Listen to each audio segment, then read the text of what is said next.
पहले इस कांड के जितने प्रश्न खड़े हुए हैं उनका जवाब दें।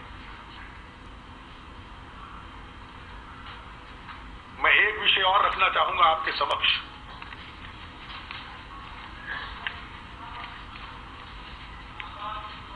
दो 2005 में बिहार में एक परिवर्तन हुआ था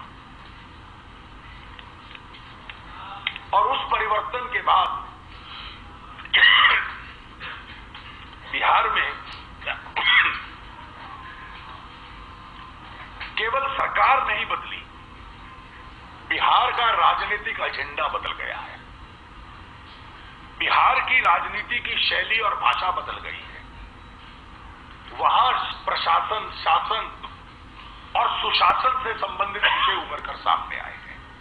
गवर्नेंस के विषय सामने आए हैं। भ्रष्टाचार के खिलाफ कार्रवाई बहुत तेजी और तीव्रता से आरंभ हुई। उत्तर प्रदेश का चुनाव ये पिछले 8.5 साल के अनुभव के बाद ठीक उसी दिशा में जा रहा था और उत्तर प्रदेश के हित में ये सही दिशा थी जब गवर्नेंस के मुद्दे और भ्रष्टाचार के खिलाफ मुद्दे उभर कर सामने आते थे।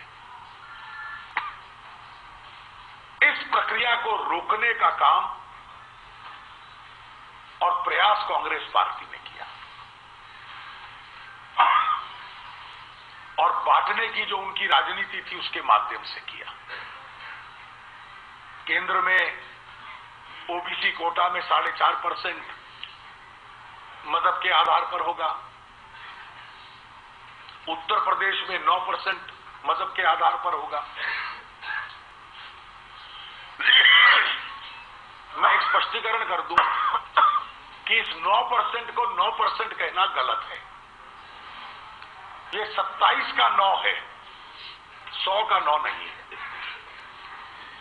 वास्तव में ये 33% रिजर्वेशन है ओबीसी कोटा के तहत। It's a 33% reservation with in the OBC Kota, क्योंकि ये 27% में से 9 है।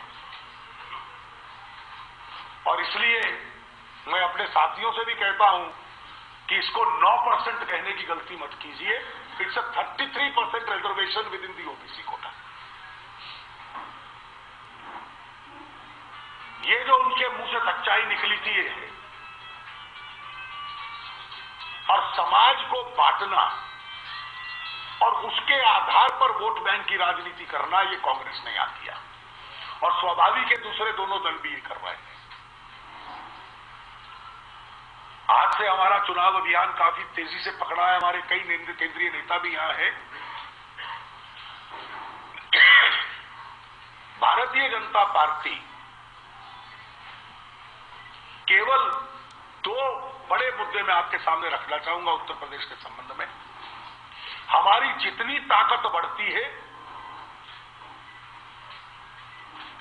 ये मजहबी कोटा को रोकने में हमारी शक्ति उतनी बढ़ेगी। और दूसरा, सुशासन के मुद्दे, भ्रष्टाचार के खिलाफ मुद्दे वापस चुनाव के एजेंडा पे आए। हमारा पूरा प्रयास ये रहेगा इस अभियान के दौरान। धन्यवाद। ये जो मामला हुआ है, पहले से आप लोग चिदंबरम के इस्तीफे की मांग भी कर रहे थे, रोकी भी थे, है कि नहीं? अभी तो मामला सब पुलिस है, लेकिन इसमें कहीं न कहीं यमों की जो भूमिका है, खासतौर पर प्रधानमंत्री की भूमिका है, जब ये मामला उनके सामने आया तो क्या उनको देखना नहीं चाहिए था या इसको बताना? प्रधानमंत्री जी की भूमिका में 2 विशेष प्रश्न उठते हैं। पहला प्रश्न उठता है जब यह निर्णय लिया जा रहा था तो उनकी सरकार का सामूहिक निर्णय था और सरकार के सर्वोच्च पद पे होने की वजह से वो इसकी राजनीतिक जिम्मेवारी से मुंह नहीं मोड़ सकते। और दूसरा, पिछले 4 वर्ष में मीडिया के माध्यम से पत्रों के माध्यम से, संसद के माध्यम से, सीएजी के माध्यम से कितनी बार ये विषय उनके ध्यान में आया। कभी कहना कि ये गठबंधन की मजबूरी है और बहाने देकर इसको टालना, इस पे पर्दा डालना, ये काम भी उन्होंने किया है। और मैं चाहूंगा कि इसमें जैसा परसों का जो निर्णय था सैंक्शन का, कि ये पीएमओ की जिम्मेवारी थी, पीएम की जिम्मेवारी नहीं थी, ये मैंने इस देश में पहली बार सुना है। ये तर्क, सैंक्शन देने का अधिकार प्रधानमंत्री का होता है, प्रधानमंत्री कार्यालय का नहीं होता। The grant of sanction is a prime ministerial function. It is not a function of the Prime Minister's office. The application of mind while granting sanction has to be of the Prime Minister, not of some civil servant. Prime Minister जिम्मेदार है इसके लिए या भागीदार है इस रूप में? देखिए, मैंने दोनों विषय कहे हैं। जो निर्णय हुआ उसको उन्होंने स्वीकृति दी, और जब स्कैंडल सामने आ गया तो उसको रोकने का कोई प्रयास नहीं किया। नॉन फंक्शनल काम ही नहीं कर रहे थे। देखिए, ये तो टिप्पणी पूरे समाज में हो रही है, इसलिए ये डाइट कोर्ट को जो भेजा है आफत चिदम्बरम का मामला, तो वहां जो फैसला होगा वो फाइनल होगा या फिर सुप्रीम कोर्ट में चुनौती दी जा सकती है? नहीं, कानून की प्रक्रिया तो फैसला चलता, कोई भी चुनौती दे सकता है, लेकिन ये टेक्निकल विषय है।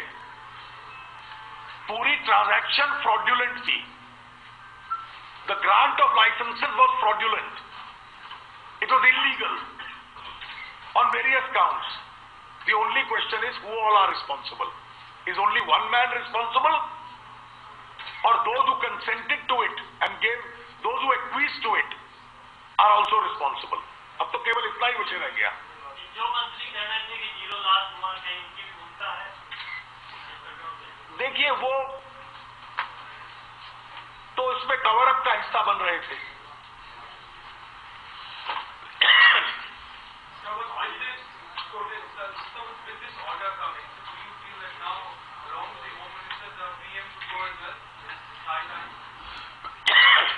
Well, I think I am quite willing to wait for the trial court judgment.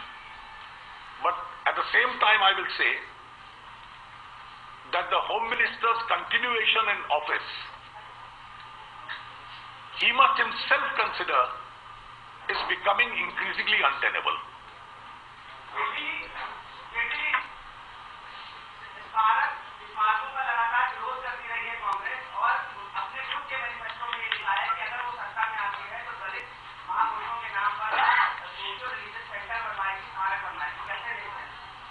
देखिए,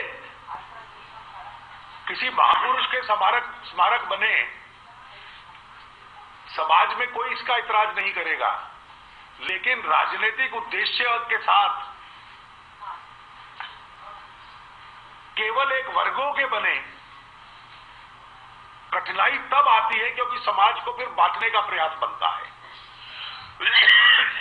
इस देश में विभिन्न समाजों के लोग विभिन्न गतिविधियों के लिए बहुत महापुरुष हुए हैं, उनको याद करना और उनका स्मारक बनाना, उसमें कोई इतराज नहीं है। There can't be a partisan misuse कि केवल एक परिवार के नाम पे बने या एक वर्ग के नाम पे बने। There are many.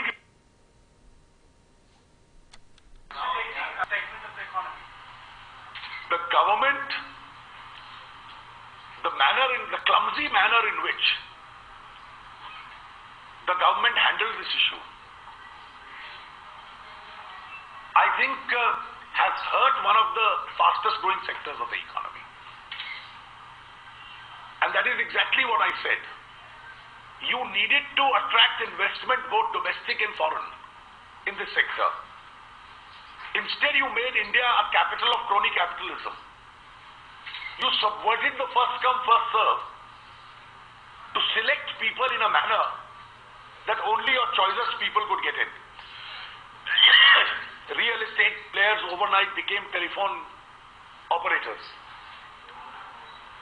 You gave them huge fiscal discounts, cost of spectrum. And today, with the quashing of the entire thing,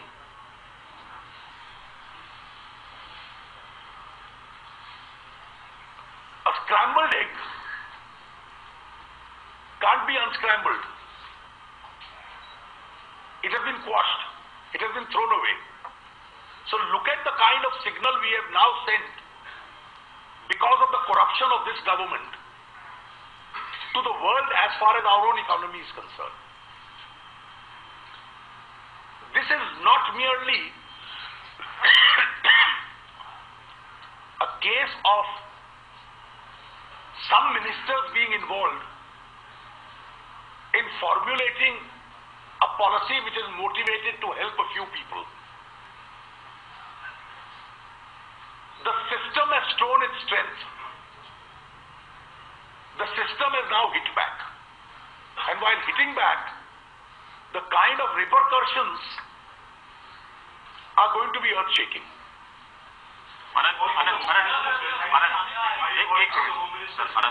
Well, I have already said it's for him to now consider that his continuation is becoming increasingly untenable.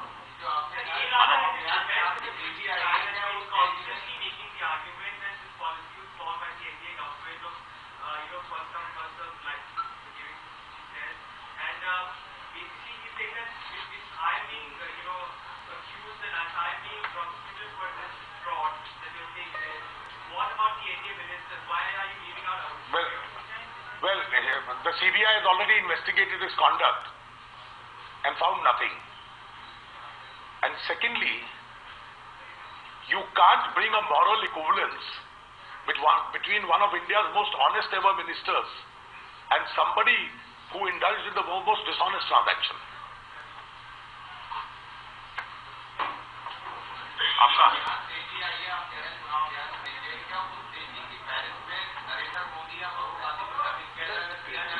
देखिए, party के सब नेताओं को समय देने के लिए कहा गया है और सभी लोग एक एक करके चुनाव में हिस्सा लेंगे। उत्तर प्रदेश का ये चुनावी सर्वेक्षण हुआ है जिसमें आपकी पार्टी को 80 से 90 सीटें मुद्दे रहे। आपको क्या लगता है, क्या अनुमान? देखिए, हम बहुत तेजी से आगे बढ़ रहे हैं। जो वोट के ध्रुवीकरण की प्रक्रिया है वो बहुत तेजी से पकड़ रही है और हमारे राजनीतिक विरोधी वोट बैंक की राजनीति के लिए जो कदम उठा रहे हैं और जो घोषणाएं कर रहे हैं उनका भी कुछ लाभ हमें मिल रहा है और इसलिए हमारी पार्टी की ताकत इस चुनाव में उत्तर प्रदेश में अच्छी बढ़ने वाली है। I won't be constrained. Please hold your powder. You'll get the answer very easier. BJP ने पहले भी मोटी जगह के इशू को से उठाया था। अभी लगातार इनकम टैक्स के छापे पड़ रहे हैं, तो कहीं लगता नहीं है कि राजनीतिक प्रेरित है या फिर देखिए, मैं इस पे कोई राजनीति की टिप्पणी नहीं करूंगा। ये आयकर विभाग की कार्रवाई है और किसी के ऊपर किसी को शक होता है तो कानून अपनी कार्रवाई करेगा। बड़ा सवाल ये है कि आपने कहा देश के तमाम जो बड़े नेता हैं, दो राज्यों में इलेक्शन बीत चुके हैं, बड़े नेता माने जाते हैं नरेंद्र मोदी, दो राज्यों में प्रचार करने नहीं गए हैं, उत्तर प्रदेश चुनाव स्तर पर है, ऐसे में कहीं पार्टी को आवश्यकता के अनुसार जितने नेताओं की आवश्यकता रहती है उतने हम लोग डालते हैं। सभी मुख्यमंत्री उन दो चुनावों में गए, ऐसा नहीं हुआ। नहीं, देखिए, जितनों की जरूरत होती है वो आते हैं।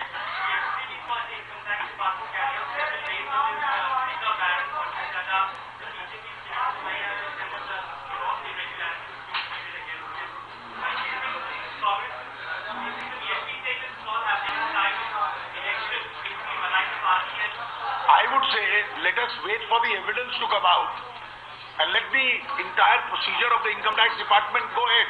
If there is good evidence, the law must be taken to its logical conclusion in this case. Thank you.